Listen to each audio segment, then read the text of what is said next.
Thirst Gap, Learning to Live with Less on the Colorado River is a production of KUNC with support from the Colorado Water Center and the Colorado State University Office of Engagement and Extension.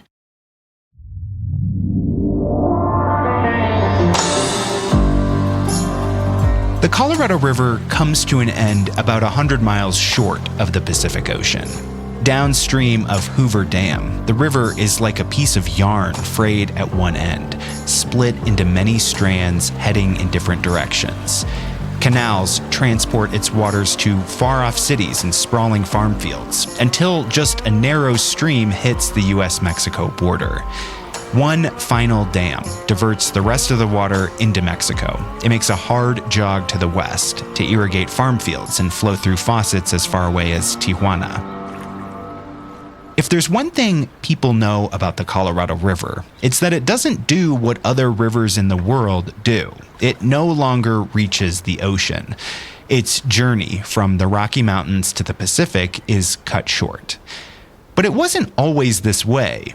When the nature writer Aldo Leopold took a canoe trip with his brother through the Colorado River Delta in 1922, he called it a land of green lagoons. In his book, A Sand County Almanac, Leopold paints a picture of an estuary teeming with life, with jaguars, bobcats, raccoons, cormorants, and quails.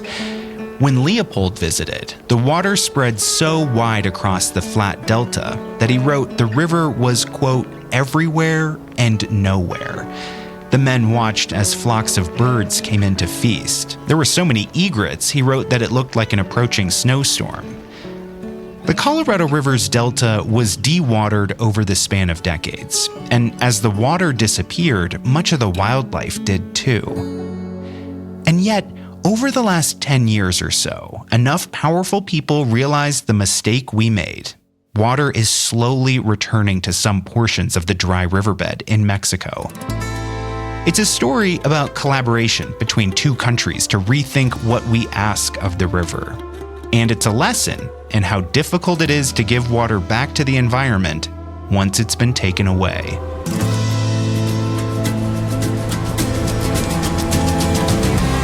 From KUNC, this is Thirst Gap, Learning to Live with Less on the Colorado River. I'm Luke Runyon. This is episode 6, Where the River Ends.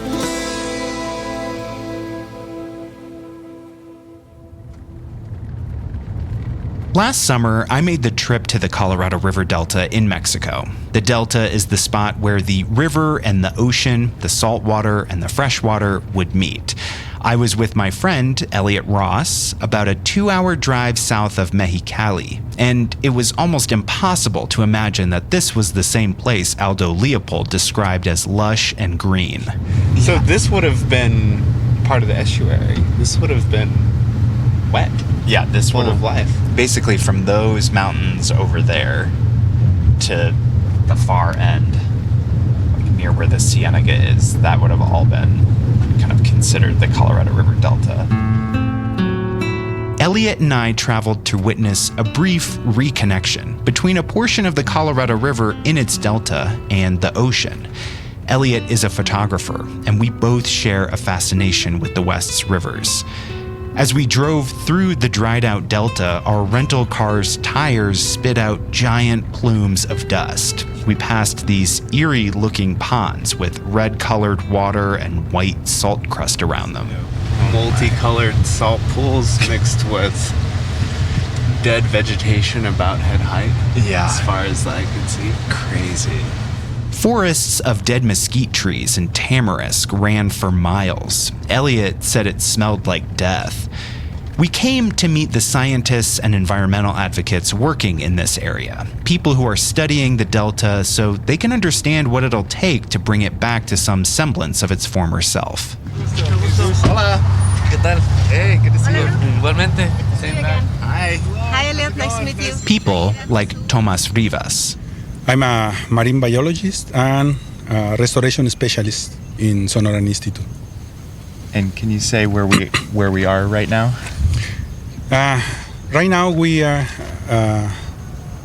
here is the Colorado River Delta estuary. Is where the the river and the sea mix when the conditions are the right one.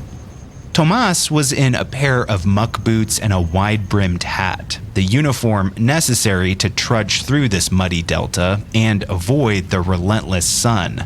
Temperatures can easily surpass 120 degrees here in summer. Today was milder, only about 100 outside with a stiff wind.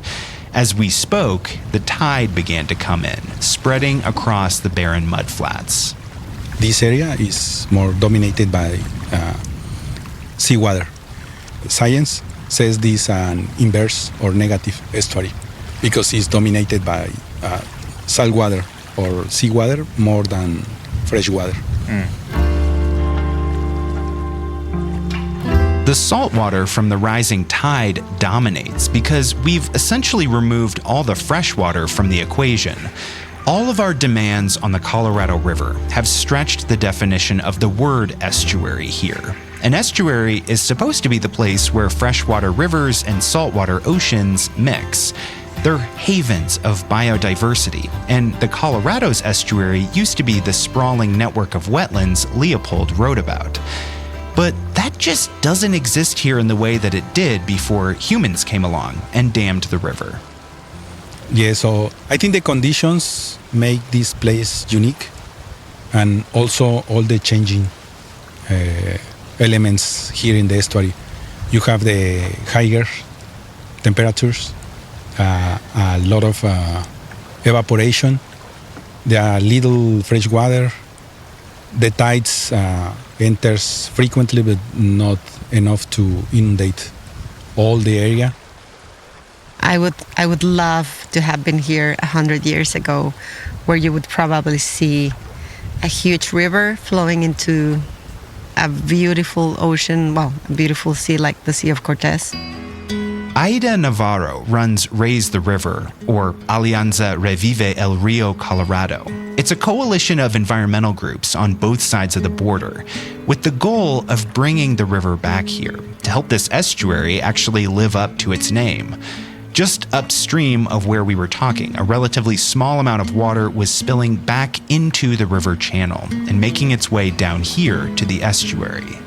This very brief reconnection between the river and the ocean was made possible because of work her coalition has done. So, I don't know, I think it's inspiring. Because usually when you see a place like this, you would think like, oh, okay, all is lost. Let's go someplace else, right? The inspiring part to her is how the two countries that rely on the Colorado River, the U.S. and Mexico, have for the past 10 years agreed that the environment here is deserving of some water. This is an example worldwide about how a shared basin can be shared, and for how do you call it when people get married, for better or for worse, or in good and in bad. And when there's abundance of water, we will share it. When there's scarcity of water, we will share on the scarcity, we will share on the shortages. And it's the first example in the world where the environment has had a voice, because in the past it's water for humans, whether it's the cities, agriculture, swimming pools, Vegas, you name it. But what about the environment, right?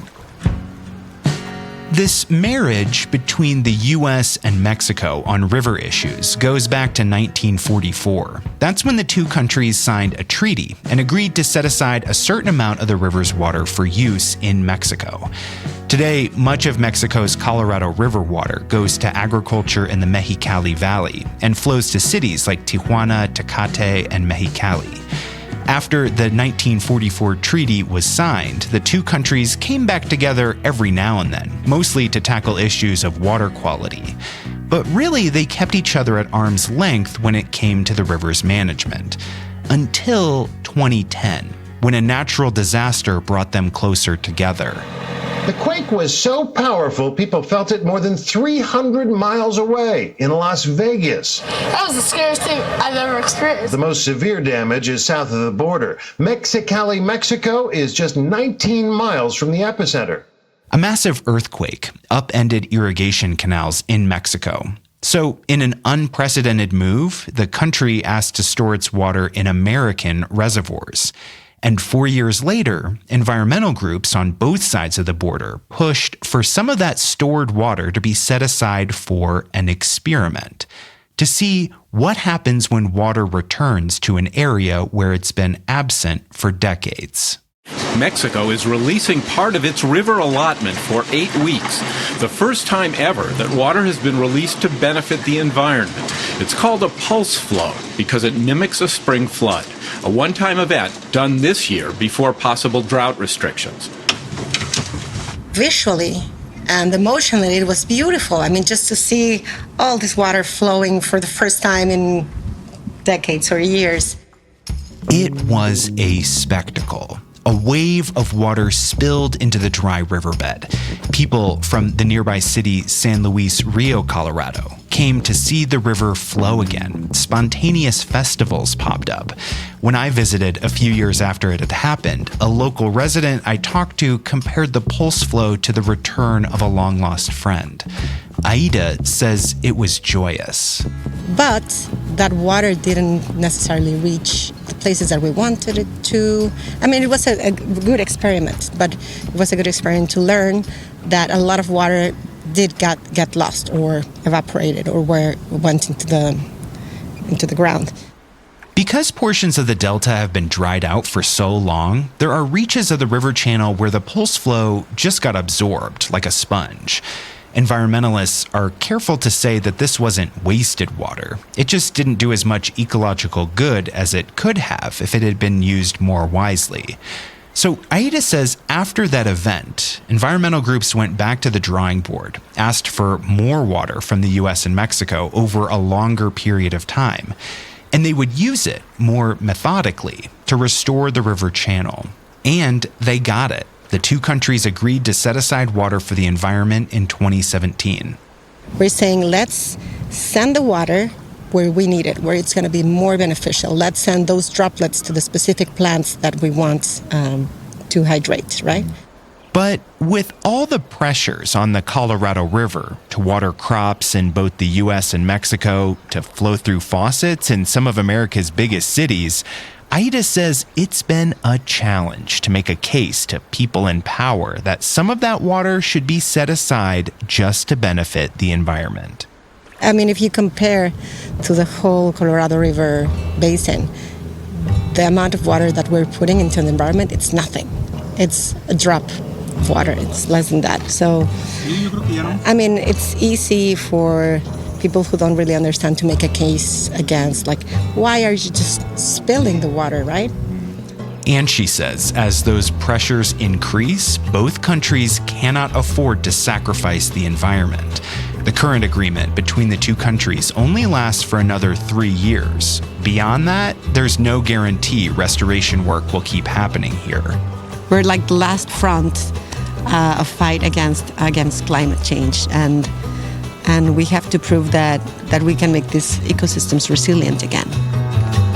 How do you go about making the Delta resilient again? That's coming up after the break.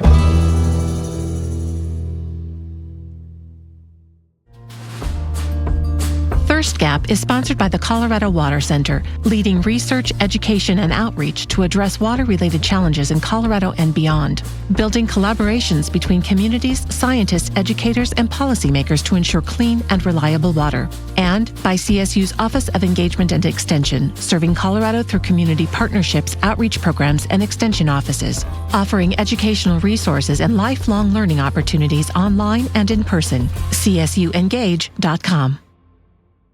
The Colorado Dream podcast from KUNC examines how today's biggest social issues impact our local communities.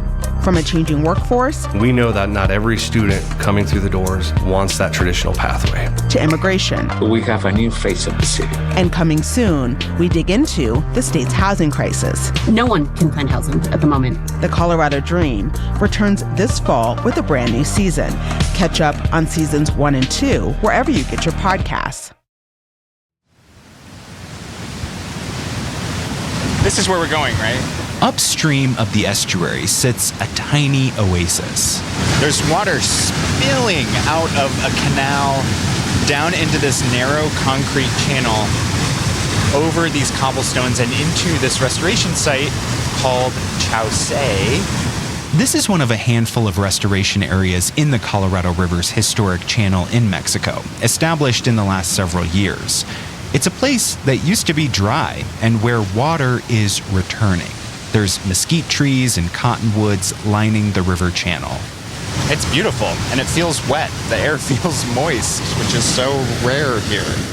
The first person I meet at the site is Ricardo Escobedo, Anda un bebé. Bueno, andan varios. Who immediately pulls out his phone to show me pictures of beavers. Yo pensé que era un ratón el que venía, pero cuando se dio la vuelta levantó la colita y dije, es un castorcito, pero no alcancé a grabarlo. There are whole beaver families that have taken up residence here. One time while he was working, he saw a small furry thing scurrying around, thought it was a mouse, but no, it was a baby beaver, and they've been multiplying here ever since. Ricardo runs the irrigation system at this restoration site, about a 40-minute drive from the border. And let me explain how this place works. So this area is where the Colorado River used to flow. As a part of the agreement between the U.S. and Mexico, water is delivered here through Mexico's irrigation canals. That's the water that's pouring into this site as we're talking. Once a month, workers like Ricardo spill water into this site and then use irrigation techniques to move it around to water trees. In some sense, they're using farming techniques to regrow habitat instead of crops. In front of us is a giant green pond surrounded by trees. And because it's 100 degrees out, the shade is heavenly. Aida helped to translate. Do you feel optimistic about the future of this site? Place. ¿Te sientes optimista del futuro de este sitio? Claro que sí. Muy optimista porque me siento feliz porque me tocó fundarlo. Desde que se empezó a hacer la limpieza aquí en esta zona, me tocó estar desde la limpieza, desde producciones de planta, desde plantación, mantenimiento, sistema de riego, de todo a todo. Entonces, para mí es una satisfacción muy grande porque cada vez aprende uno más. He says he's proud of this place. Many of these trees he planted with his own 2 hands. He calls them his babies, arbolitos. And even though this site is one tiny green island in a massive dried out delta, he says it's important. Creo que todos los puntos que se pueden encontrar en algún mapa tienen alguna importancia o relevancia. A mi conocimiento y lo que tengo trabajando aquí en Restauremos, me he dado cuenta de que estamos haciendo pequeños hoteles o áreas de descanso para las aves. Migratory birds land on the water here and build what Ricardo calls little bird hotels, hoteles pequeños, in the trees. This oasis allows them to rest and refresh on their journey from South America to the north. Entonces, cuando se paró todo ese flujo en el río, ellas ya no tenían lugar en donde descansar. Y yo lo comparo con las personas, porque por decir, si uno va de aquí a Ensenada... Ricardo is glad that this spot has become a place for birds to stop.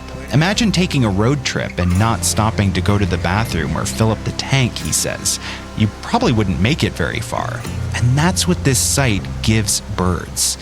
This is just one of a handful of sites that have popped up along the river channel in Mexico since the last agreement between the 2 countries was signed. Sí lo miro difícil, porque sabemos muy bien que el agua se está agotando. Y pues, conociendo pues el gobierno, los tratados y esas cosas, la mayoría de la gente de poder van a querer tener sus presas a tope de agua, pero les tenemos que dar un punto muy importante, como todos los beneficios que traen esas pequeñas entregas de agua. Porque no nada más. Ricardo says this site shows how much benefit there is to the environment when you set aside even just a small amount of water. The impact at Chausse is even more impressive when you think about how two countries that at many times are at odds with one another came together to make it happen. You know, I look around the world for another border that joins two countries that are so dissimilar. And you're hard-pressed to find them. Carlos de la Parra is an urban studies professor at Colegio de la Frontera Norte in Tijuana. Carlos has been a part of binational negotiations to make these restoration sites happen. He says he still hears pushback from Mexican farmers and city leaders. And people are pissed. I mean, there are voices out there that are saying, stop this. Because, why? Because you are wasting water. Water isn't partisan, Carlos says. The way people feel about what's wasted water and what isn't depends on your relationship to it. A farmer in the Mexicali Valley might look suspiciously toward water flowing for the environment, especially as supplies tighten for farmers on both sides of the border. A city leader having to mandate conservation could see that water set aside for the environment and think it would be better used to build more homes, to spur on the local economy. What Carlos says is that water for the environment cannot be framed as an either-or proposition. Throughout the world, two countries agreeing to share water to the benefit of their shared ecosystem has never happened. Never. Dividing the waters between two countries and international rivers are for the purpose of economic development, or just simply sharing the waters, or agriculture, but never had it happened that two countries would decide, Jesus Christ, our joint ecosystem, our shared ecosystem needs the water. Not putting water into the river should no longer be an option. Again, raised the river's Aida Navarro. We must continue this because it's kind of showing that the mistake of taking water from the river many years ago, that was probably the mistake, right? I mean, it's great that all this water has been used for human consumption, for whatever industry, cities, etc., but we cannot afford to let this ecosystem die. We cannot afford to let a river die. We've made our way here, the last stop on our journey down the Colorado River, starting at its headwaters high up in the mountains and ending here at the U.S Mexico border. At each stop along the way, we've explored the tensions, the trade-offs that exist as the region grapples with water scarcity. We've met farmers concerned for their livelihoods and their tie to the land. My passion is to see my son keep farming, maybe see my grandson or granddaughter keep farming. Boaters worried about their favorite places drying up. This is different. This is feeling like we really could stop Lake Powell as we know it. Environmentalists decrying the loss of wildlife habitats. We don't, as a species, react until it's like, oh man, we need to do something. And we're getting to the point where people are saying, man, we need to do something. People in cities growing anxious about limits to their use. We're a city, a large city, placed in a precarious place where we depend upon that Colorado River to survive, and so we've got to do our part. And tribal leaders calling for all of us to acknowledge past and present wrongs when it comes to the West's water. I think with the Colorado River Basin, the challenge is that many people think that things are etched in stone. We saw that in the farm fields of Colorado, at Lake Powell, on the Navajo Nation, in Las Vegas neighborhoods. Wishful thinking about what the Colorado River was capable of got us into this mess. What we have control over as a society is how much we choose to rely on it. This is where things stand currently. We don't have enough water to meet everyone's needs. But deciding who should bear the burden of water scarcity, what's fair, what's right, what's just, we're still figuring that out. Everyone agrees the river cannot provide what we ask of it. And bringing it into balance, closing the gap between supply and demand, will mean everyone, every sector of our economy, every person who relies on this river will need to learn to live with less.